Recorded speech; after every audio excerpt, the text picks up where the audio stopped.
वर्षा गाटकर. आपण पाहतात S Bharat news network. बातमी आहे गडचिरोली जिल्ह्यामधील.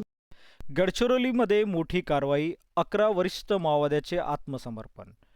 गडचिरोली जिल्ह्यातील माओवाद चळवळीला मोठा धक्का बसला आहे.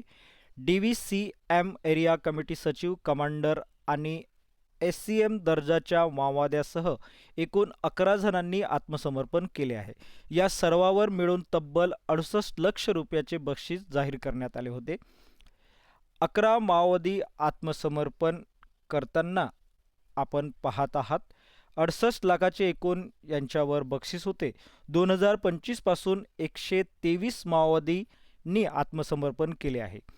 पोलीस आणि CRPF यांच्या संयुक्त कारवाईमुळे 2025 पासून आतापर्यंत 123 माओवाद्यांनी शस्त्र खाली ठेवली आहेत. तर 2025 पासून आतापर्यंत तब्बल 794 माओवादी मुख्य प्रवाहात परतले आहेत.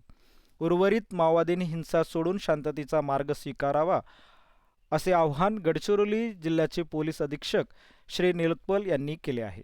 विशेष म्हणजे यापूर्वी 2025 ऑक्टोबरमध्ये मोठ्या प्रमाणावर आत्मसमर्पण झालं होतं, ज्यामुळे माओवाद चळवळीला मोठा धक्का बसला आहे. सध्या गडचिरोलीतील माओवाद आता केवळ भामरागड परिसरातील मर्यादित राहिला असून पोलीस दलाच्या सातत्यपूर्ण कारवाईमुळे माओवाद संपुष्ट येण्याच्या मार्गावर आहे. माओवाद्यांनी मुख्य प्रवाहात येत शांततेचा मार्ग स्वीकारल्याने हा बदल सकारात्मक मानला जात आहे.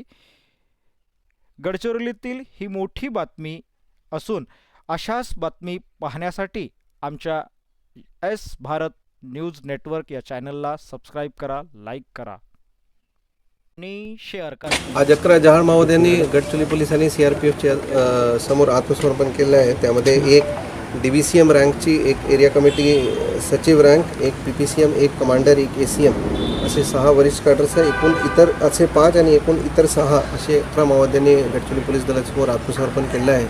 त्यावर महाराष्ट्र शासनाने एकूण 68 लाख रुपयाची बक्षीस जाहीर केली होती. त्यामध्ये जुने कंपनी नंबर 10मध्ये कार्यरत 2 कॅडर आणि सध्या ॲक्टिव्हमध्ये कंपनी नंबर 10मध्ये कार्यरत 1 कॅडरचे समावेश आहे.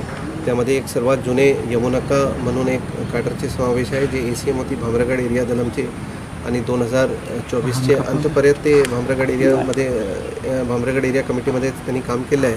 1982मध्ये त्यांची भरती नक्षल चळवळीमध्ये झाली होती सुरुवातपासून.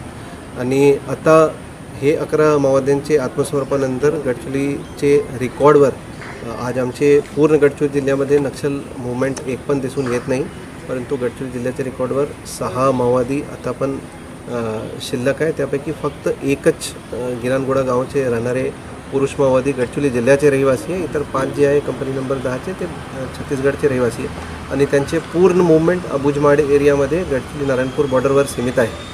तर मला विश्वास आहे की 31 मार्च 2026चे जे डेडलाईन आहे त्यांचे पूर्वी ते आत्मसमर्पण करतील, अन्यथा आम्ही नक्षलविरोधी अभियान त्यांच्या विरुद्ध आणखी तीव्र करू.